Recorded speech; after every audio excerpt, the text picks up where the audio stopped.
ngakho uJesu eqinisela abazalwane abakholwakho njengoba zithandaza uNkulunkulu kusuku lakhe lokuqala ethi nilinde nikhuleke ngezikhathi zonke nizinifanele ukuphepha kulokhu konke okuzokwenzeka nime phambi kweNdodana yomuntu. Abapostoli siyabathola bema ekukhulekeni abadedanga phambi kaNkulunkulu. Ingilosi yezwi ukuthi noma belingwa beshawa kanjalo beyoshelwa emaplangweni bedonswa ngensimbi izingalo, kodwa abakuyekanga ukukhuleka. Sithola uSimon Petro eyokhuleka ethempelini ngehora lokukhuleka ithi inkulumo uPetro wafica isishosha sihleli esangweni lethempeli wasicela imali, wabangenayo uthi wababheka wethemba wasethi uPetro sibheke asinalo isiliva negolide wama noJohane, sibheke asinalo isiliva negolide, uthi kepha ngunika lokhu enginakho. Akasasho uPetro ukuthi sikunika lokhu esinakho, sethi ngunika lokhu enginakho. Ngani? Ngoba inkosi uJesu ngenkathi ibagcoba abafundi bayo iyabuye yabagcoba isibili baba ngabapostoli abayi12, wase bemthatha nangwesithathu ethweni uPetro ngekulakha ibandla lami phezulu elidwala amasanga hayithi sikanakulahlula ngikunikeza umbuso wezulu, lokho kubopha emhlani kobosho ezulwini nalokho okukhula emhlani kokhulwa ezulwini. Ingalokho siqinisa lamahora ukuthi ukukhuleka ikhona okuyosenza basinqobe phambi kaNkulunkulu. Ukukhuleka ikhona okuyosenza uba sahlule amandla esitha noma impi ikhona. Abapostoli sithola bema nansi eMsebenzi 12 sithola uSimon Petro bembamba bemfaka etilongweni ezanqunywa ngosasa ithi inkulumo ababangasakwazi ukunquma ngoba kwafika ingilosi ebusuku yambambatha ohlangothini ezawa insimbi esandleni sakhe. Bantu baNkulunkulu, sila sikhona sisemakatangweni, la sikhona sisendaweni enzima lapho ungakwazi unyakaza ukuthanda kwakho, lapho ungakwazi uhamba indlela oyithandayo, kodwa sisemgudwini owodwa uhlala phansi njengoba umhlaba wonke udumele umangele ukuthi kwakwenzekaphi ukuba insizwa zevangeli zingaphumi uzoshumayela nokufafaza ivangeli. Lento idalweni na idalwe ukuthi sithobela umthetho wabantu baNkulunkulu. Amen. Akekho umuntu walenkonzo ongayazi imfundiso kaMqalisi neNceku ukuba uma umiswe umthetho abaphathi bezwe idinga uba leyo mthetho ulalelwe. Umholi uqobo lwakhe wayilalela imithetho yabaphathi bezwe. Inceku kaNkulunkulu ibilalela imithetho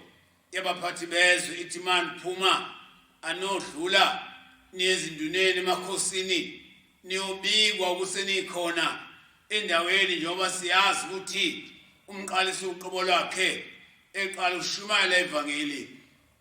wayithuma insizwa umfokantenga wamthumela ebukhosini bakithi kwaZulu. Kanjalo kwadla amahlahla wadinga uba ayobika inkonzo ukuthi inkonzo isifikile, inkonzo yebandla likaMoya Ngcwele yesizwe sikaKhenani kwadinga uba ayobika ngenxa yoba ngeke ibonakaze kudwanguza umuntu ohamba engazi ukuthi umuntu ngowaphi, kodwa wathi ukuthi ahloniphe umholi athume insizwa umfokantenga iyobika. Abantu baNkulunkulu, sinjalo nathi siyayithobela lemithetho, asithobe singadlobi, ungabikho esiyokwenza ngenkani njengoba uthi uPawulu umpostoli umenze kanjani ukwenze konke ngokuthobeka kwenhliziyo. Sithobela umyalo siphambi kukaNkulunkulu, simele ivangeli ukuba lishunyayelwe sikhona la sikhona phathi umzankulunkulu siqinisa abazalwane ukuthi njoba noma kusuku lokuqala kanje kodwa awungapheli enhlizweni ukuthi uJehova ukhona unathi abantu baNkulunkulu. Amen. Ilokho esikukhulekela njengoba nazi incwadi sizithinta okuyizona eziqinisela lokhu ukholwa kwethu incwadi yamaRoma 7 kusukela kwelesine ivesi uPaul umpostoli uqinisa amakholwa nathi siqinisa abazalwane emsebenzini kamqalisi nenceke kubantu baNkulunkulu. Amen. Roma 7 7:4-5 7:4. Njalo bazalwane bami, Yebo. nani senifile emthethweni ngomzimba kaKristu. Sisemthethweni kamqalisi wathi inkonzo iyinkonzo ukuthula, iyinkonzo ukuhlonipha uze kuphume imisho masiphuma soshumayela ivangeli. Ukhona imisho ebhalwayo uthi uqiniswa inhlonipho kwabakhulu nabancane. Sifile ngonhlonipho, sifana basiphelele enhlonipheni ukuze inkonzo yabaholi ingadumali ukuthi nampa wathi ma kuthiwa awuhlalwe phansi bona basukuma bema ngenkani. Ungashiya ukuthi nampa wathi uma kuthiwa ake zime imbuthano zime inkonzo bona basukuma bema ngenkani bathi thina siyoshumayela siyahlonipha abantu baNkulunkulu. Amen. Ukuze ligane komunye Yebo. kulowo owavuka kwabathileyo, Yebo. nimvezele uJehova izithelo. Siveza izithelo manje kubazalwane mabayibone izithelo zikamqalisi, bayibone izithelo zenceko amandla engilozi uNorivayi okuyiyona eyabonakala kumqalisi. Abonakala amandla sikhona la olele phansi avuke osesibhedlela aphume ephilile. Ngani na? Ngoba since uNkulunkulu njengoba sithenza lamahora nje ithi inkulumo linde nikhuleke ngezikhathi zonke uze nifane phepha kulokhu konke ozokwenzeka nize nime phambi kwendodana yomuntu. Lamahora esiwakhuleka imihla ngemihla wona azihlangu kuthina awusiphephisa phambi kwaNkulunkulu. Amen. 5. Lapho sasisenyameni, Yebo. ukukhanuka okubi, Sasisenyameni singayazi imiyalo kaNkulunkulu. Namhlanje na asisenazo izinto ezimbi, ukukhanuka into ezingalungile. Ilokho unqando wakho kule nkonzo njengoba sihlangana sho ngosuku lokuqala lesonto kuseni kanje sinqanda inkanuko zezu kuba kungamveli inkanuko zezu kodwa sikhanuke okulungileyo, sikhanuke okuhle, sikhanuke okujabulisa uJehova nokuphilisa abantwana bethu nokuphilisa inkonzo yonke jikelele. Inkonzo ingathukeki emhlabeni, ingathi ngikhuluma kanje kanti inkonzo ngapha ngiyithukisa, kanti inkonzo ngapha ngiyayihlebisa. Haleluya. wasebenza emalungwini ethu, Lento idinga isebenze emalungwini ethu, imsipha yethu, imthambo yethu, imizwa yethu, mawusebenze izwi likaJehova. Ungasebenzi inyama ngoba inyama ayisizi lutho. Inyama iyophela, iphelele emhlabathini, imizwa yonke yasemhlabeni iyosala la. Kodwa ufuna kakho intando kaNkulunkulu njengoba zileli insizwa ezalalela abaholi ziphumule phambi kwaNkulunkulu njengoba abaholi beshiye inkonzo ba maye phambili. Siqinisa usuku lokuqala kanje ukuthi ningaphela amandla. Yazini ukuthi uJehova uyena osivikela nawo lesi sishingishane esisibonayo. Awusona isishingishane esiyoqeda umhlaba. Yebo, sebeqagulile, sebeshilo abacwaningi bempilo, kodwa noma kunjalo uNkulunkulu uthi umbhalo akehlulwa lutho. uNkulunkulu akehluleki. Ithongezeke kubantu uNkulunkulu kuyenzeka seyibona izibalo ziyabhebhetheka ziyakhula ebheke phambili ziyaphezulu kodwa sithi ngalo uNkulunkulu Jehova ingani ulwandle kwaIsrayeli uMoses eseqhakekile izitha zakhe Exodus 14 sesimlandela ngemuva sizombulalela elandleni empilo yonke abantwana bakwaIsrayeli akazange anyakaze waqwa ngamadolo wakhuluma noJehova uJehova wamnikeza amandla wathi nansi induku esandleni phakamisa le nduku uMoses kwathi uphuma umoya onamandla uqale ubambe ulwandle uluvule kube izindonga ezimbili umhlabathi womileko phansi bawela abaIsrayeli bawela ngesandla sika Jehova naseyinyokeni ehlane basizwe isandla sika Jehova nakalokho sicelela umhlaba wonke amagumbi amana umhlaba emazweni onke emindeni ngemindeni izizwe ngezizwe sithi uJehova akehlula lutho walweza ulwandle labayindlela kubaIsrayeli bawele singewele ngani kulelu shikishi lesivunguvungu esiphumileko ingani uShadrach noMeshaki naBabednego bangeniswa esandleni somlilo ubaswe kakhombisa aphindwa kabili inkulumo esithala lakho ithi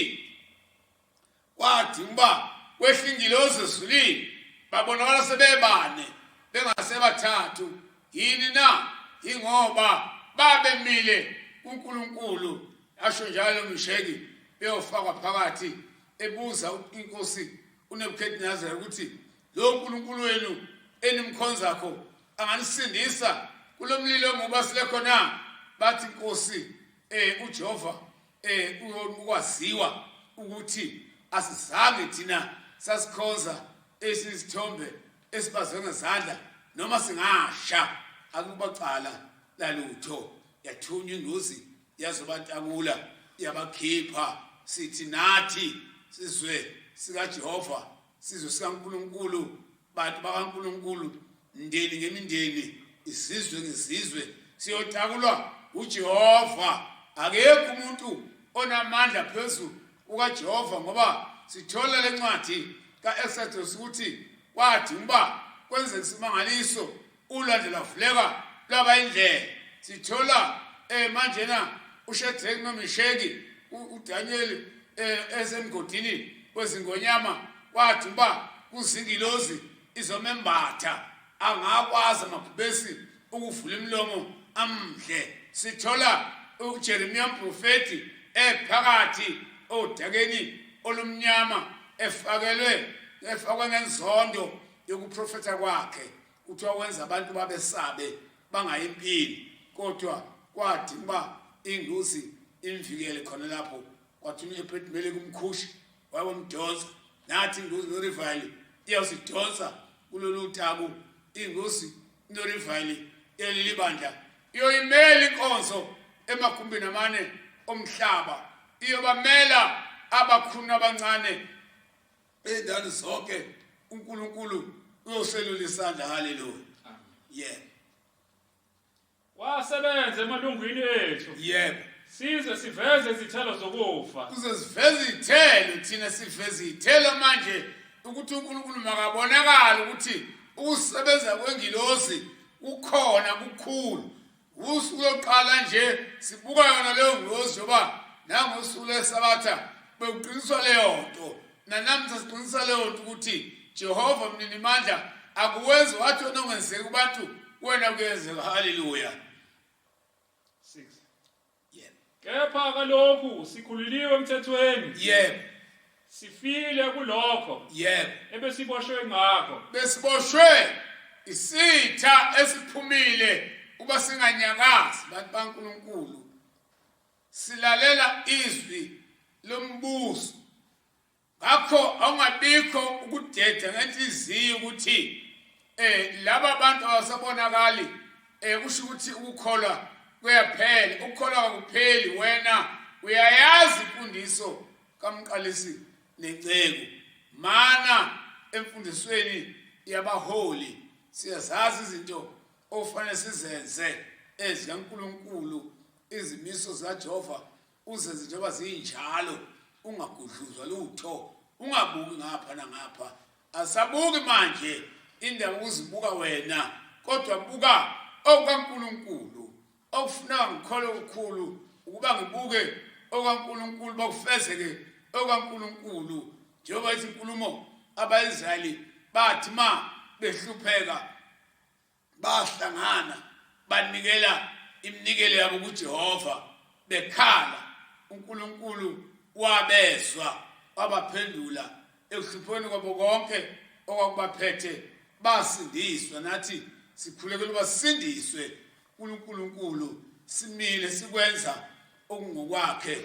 yize sikwenza sisezindlini sisemakhaya singasayi ethempelini njengomthetho ithi inkulumo bahlangana abapostoli thina sihlangene ngeenhliziyo sihlangene lapha emoyeni omkhulu nomncane makezwe ukuthi into yona efunakalakho inhliziyo yakho musukubuka umhlaba manje ubukhazikhazi bezwe awusizi lutho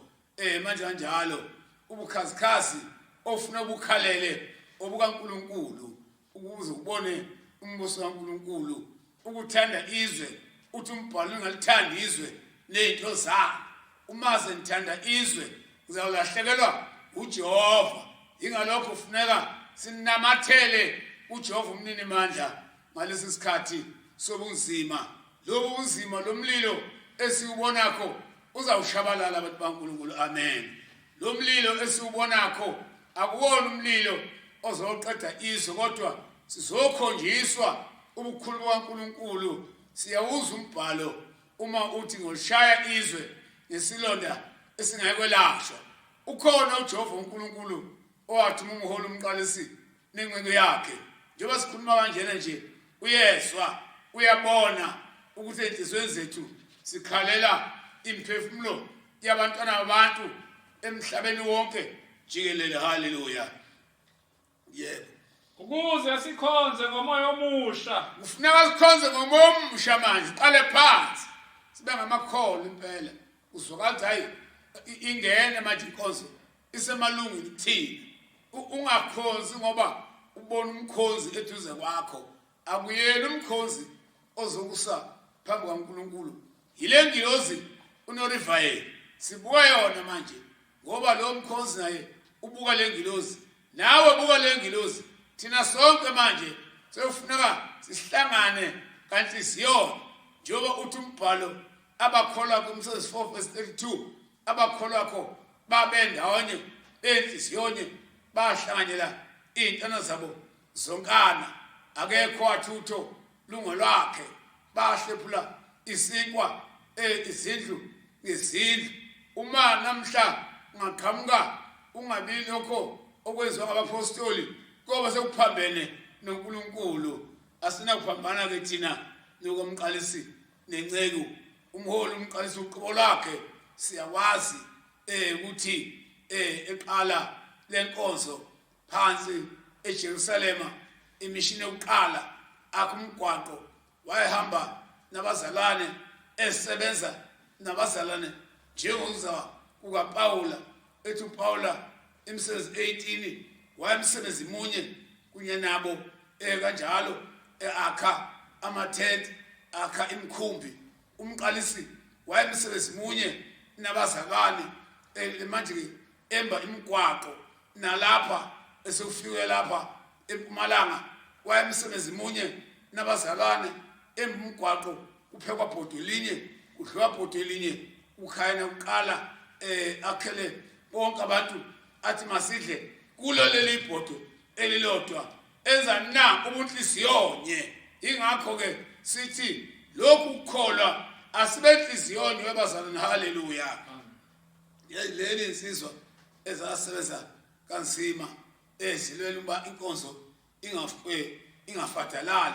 zayimela zazawafikelwa isikhathi soba zilale emhlabathini azidikibalanga azibukanga ukhazikhazi balelizwe zabuka uJehova njengoba nenceku kaNkulunkulu ibithi mayikulanda ithi lapho ufike khona manje yazi kaNkulunkulu ukuthi usemsebenzini kaJehova uzosebenzela ubasi ongabonwayo kabona lo basi omsebenzi lakho elakho iholo elikhulu kakhulu uyolihola uma usufika phambi kaNkulunkulu usufika esihlalweni sobukhosi usunikezwa umqhele wakho sekubongwa kanjalo usebenza kwakho kwasemhlabeni ibisho njalo lesizwa kaNkulunkulu ithi thatha lezi intambo manje engunikeza zona ubuphume intabo kodwa uyosebenzela ungabheki lutho awu namhla singamangala uma singakhohlwa amazwi enceke kaNkulunkulu noma ungafulathela izinto zonke noma zingalibalwa kodwa kufanele uwalibala amazwi kamqalisi ngalibala amazwi enceke kaNkulunkulu ithi thina sisebenzela ubasi ongabonwayo asidingi ubasi bale nezwe sibe thina abantu abangosasiwayo kodwa into efuneka yazwe kithina ukukholwa nokwenza ubungcwele phambi kwabantu haleluya yebo bana ukuze sikhonze ngomoya omusha singakhonzi ngegama elidala into efuneka kithina Philip 2 1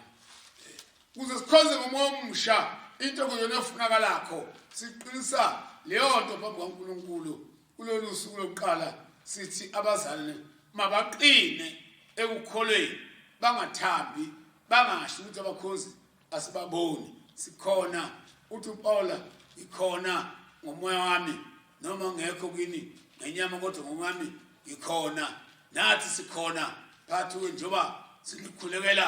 amahora onke iziguqo zonke sibeka abazalwane eningizimu enyakatho empumalanga entshonalanga emagumbeni amanomhlaba abakhulu nabancane ukuba impumelelo mayibe khona kube khona ukunqoba lesi sitha enkemba ingaweli njengabayizali wathi uNkulunkulu bhecani igazi ezinsikeni zezindlu zenu yothi mayifika ingozi bulala amasibulo kaFaro idlule ibona ukuthi lapho khona abantwana bakaNkulunkulu nathi sinjalo emthandazo esithandazayo igazi likaKristu okuyilona elosigeza amandla kaMoya Ngcwele ingozi yabonakala ngayimboza ngoNkasi haleluya funda incwadi kaPhilip 2 lokuqala yeah uma kukhona ukuthokoza kuye uKristu uma sinokuthokoza abantu baNkulunkulu kuKristu asinganyakaziswa izinto eziqhamukayo ngoba kukhona ukuthokoza uNkulunkulu lento esihlanganisa noma kuthiwa kuzima sihlangana emoyeni ngemthandazo sinthwele umthandazo sisemoyeni ubusuku nemini sikhazinyembethu uNkulunkulu hawukela isintu sakho bayalwa odokotela bayalwa oprofessor bala zonke indlela bafuna ikhambi kodwa ikhona ingilozi okuyiyona eyokhipha elokugcina amen uma kukhona ukududuzeka ngokuthanda yebo uma kukhona ukuhlangana kukamoya kufuneka sihlangane into enkulu kakhulu kuhlangana uma sihlangene ngokamoya sinhliziyo sibambisene simunye ungabikho amahlaluhla angabikho ozibona yena ongabikho ozibona ukuthi yena kufanele abe ngcono kunomunye kodwa sibe uniform sibe neunity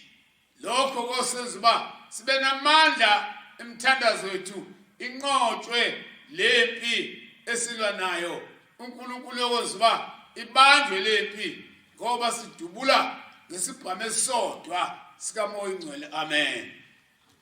uma kukhona ububele nomusa kufuneka ububele into efuneka lakho ububele kufuneka umsa kaNkulunkulu wanele bonke abantu abakhona emhlabeni uNkulunkulu uyasidela uNkulunkulu uyasilapha silapha nje siziyancenga sincenga uNkulunkulu ukuthi uNkulunkulu uzwane ezulwini lakho khona abantwana babantu abangasakwazi ukuphuma bahambe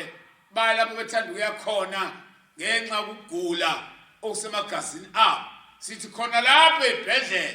noma ungasangena kodwa sithi uNkulunkulu akingeni ingilosi ingane yangena elangabini lomlilo uShadrach noMeshach noAbednego bevalele phakathi ubasokakhombisa yangena ingozi yawacima amalangana abazange bebona lutho abazange banuke ngisho intuthu abazange bahamuke ngisho inele zabo manje leyo ngilozi iyephi ingozi enamandla igama layo uNorifayeli nasi ingilozi esethemba ukuthi uNkulunkulu uyosizwa asiphendule kube khona ukududuzeka kule ndawo usinde abantu baNkulunkulu amen Lenze ukujabula kwami kuphelele. Uyophelele ukujabula kaJehova. Uma thina senza okulungileyo into ekuyiyona yona efunakalayo ukwenza okulungileyo. Asingaphambana senze ongalungile. Singakhuluma izinto ezimbili. Singaguquguquki. Singabi namabala ahlukeneyo sibe njengonwa. Usekwemnyama bebovu behlaza bempofu besundu ubempunga kodwa qonda nje endleleni eyodwa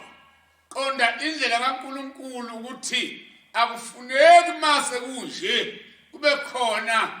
okuyokwenza ingilozi uba ibe nokunene asingayicunuli ingilozi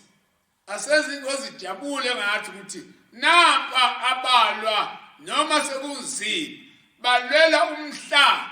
abasho ukuthi balwela inkonzo yabo yodwa abasho ukuthi balwela abazalwane babo bodwa abasho ukuthi balwela izingane zabo abasho ukuthi balwela abazulu kodwa balwela umhlaba wonke ingakho ke uNkulunkulu uyojabula ngathi uyathokoza haleluya nize nibe nokuqonda kunye siba nokuqonda kodwa kuzoba kunye ukuqonda kwethu ngoba siqonde uba uNkulunkulu asizwe kusindiswe lomhlaba la mahoro siyakhuleka kanje njengoba usuku lokuqala nje sikhulekela lokho ukuthi uNkulunkulu swale ezulwini yelula isandla sakho njengoba lisho ukuthi yelula isandla sakho uNkulunkulu akakwazi ukusilula isandla izizwe nje uNkulunkulu uzwa abakhulu ezwe abancane sizidalwa zakhe singabantu bakhe wathi asenze umuntu emhlabeni ngomfanekiso wethu sifunze uJehova masinje uma sikhala kuyena akekho omunye sokhala kuye umuntu ohamba ngezinyawo ezimbili lapha emhlabeni ozibiza ngoNkulunkulu uyokuphambela thina sikhuluma ngoNkulunkulu ongabona wazi watshela uMoses ethi Moses Nkosi sengamashumi 4 eminyaka sambe 5 kodwa ngaze ngibone ubusoba bakho wathi obona mina uyofa nokufa mhla umbonakho ambona Moses ngakho uNkulunkulu asimboni sibona amandla akhe asenzelana amen ninomoya munye sibetha moya munye baNkulunkulu usuku lokuqala ngigoqa lapho kulo ukuthi sibe moya munye singabe ngabantu thina abanhlakanhlaka sibe inhliziyonye sibe njengekhehla uEli elathi ma likhuluma liyala abantwana balo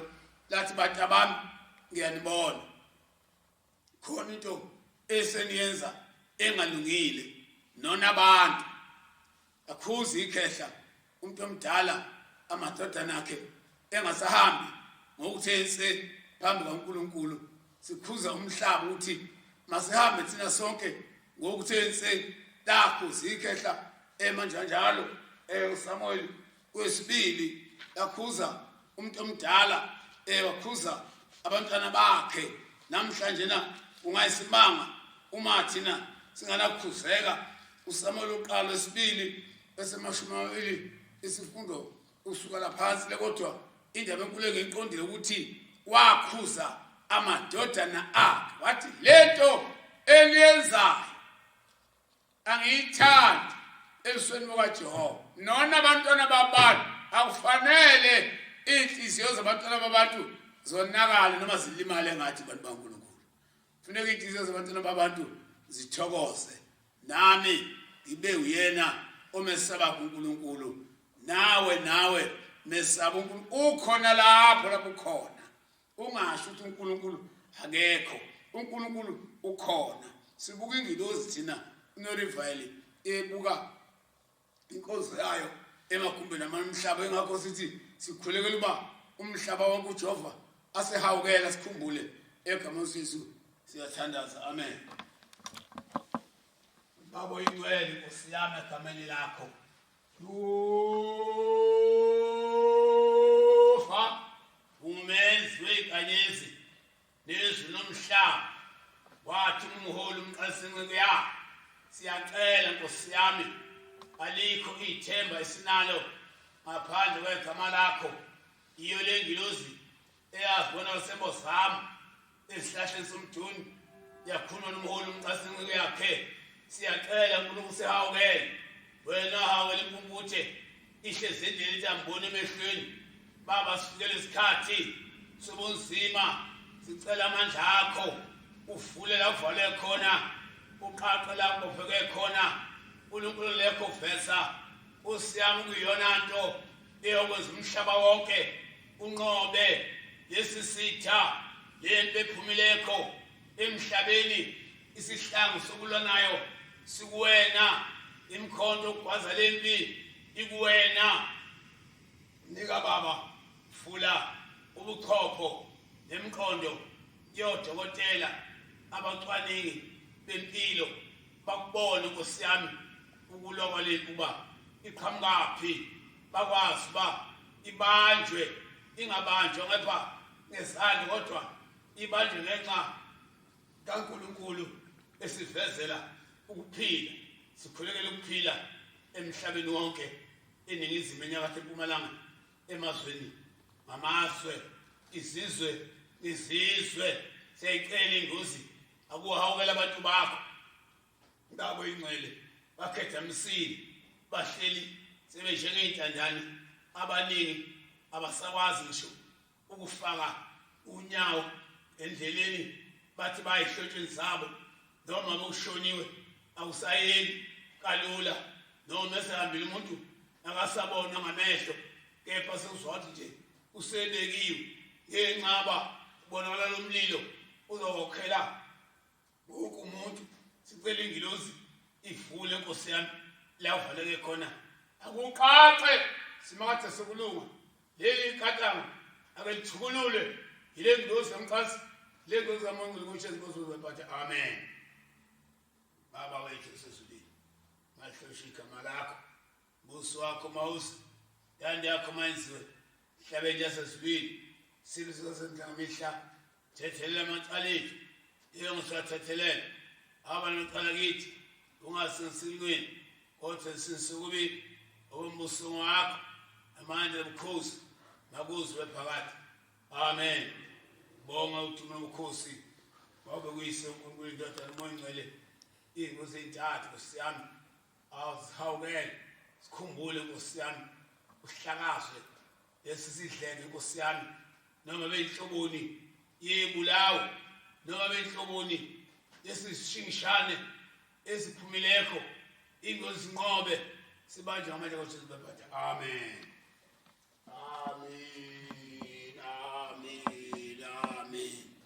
Hayi bantu baNkulunkulu alikho ithemba esiyoba nalo asikho isihlangu esiyoba naso awukho umkhonto esiyogwaza ngakho sibhamu kodwa isibhamu esikhulu ilengilozi okuyiyona eyoba ummeli kubameli bonke bekhona ikhona ingozi okuyiyona ethetha amacala uthi umbhalo noma zibomvu siyawuhlaza ethethelele sibe njengoboya bemvu sibe mhlophe njengongqoqwana noma sonile uNkulunkulu asehawukele ubona kwethu ungaze ukapakela lesi sizulwane esizakho siyoyithathaphi inkolo uma ilahleke ngalesi sikhathi ngenxa loluhlobo lokufana uNkulunkulu akhumbule imphefumulo ebilindele kuleyo nyaka nakulolu phumo uba ibhabhadiswe imukeliswe uphalo kaMoya Ngcwele phakathi kwalabo bantu kukhona ebebeyoba into enkulu enkonzweni ababe ngabaprofeti abaqanda ikhanda kodwa namhlanje bavalelekile ikhona ke lengilosi iyawavula amasango uNkulunkulu kahle siyabonga ngegama likaJesu amen. Amen.